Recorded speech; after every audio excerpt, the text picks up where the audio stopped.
জাতীয় নাগরিক party NCP দলীয় প্রতীক হিসেবে শাপলা পাচ্ছে না বলে জানিয়েছেন নির্বাচন কমিশনের সিনিয়র সচিব আক্তার আহমেদ।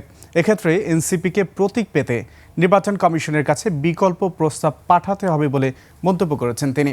মঙ্গলবার আগারগাঁও নির্বাচন ভবনে সাংবাদিকদের ইসি সচিব বলেন, নতুন ৪৬টি প্রতীক সহ মোট ১১৫টি প্রতীকের তালিকায় শাপলা নেই। নিয়ম অনুযায়ী রাজনৈতিক দলকে নির্ধারিত তালিকার ভেতর থেকেই প্রতীক নিতে হয়, তাই এনসিপিকে অন্য কোনো প্রতীক বেছে নিতে হবে।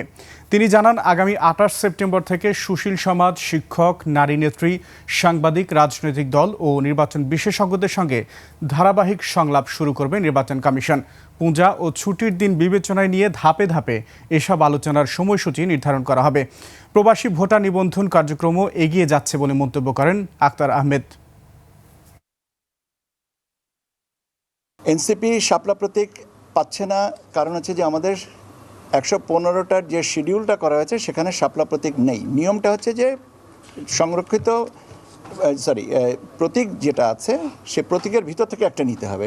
সে প্রতীকে যদি শাপলা প্রতীক না থাকে তাহলে দেওয়ার সুযোগটা কোথায়?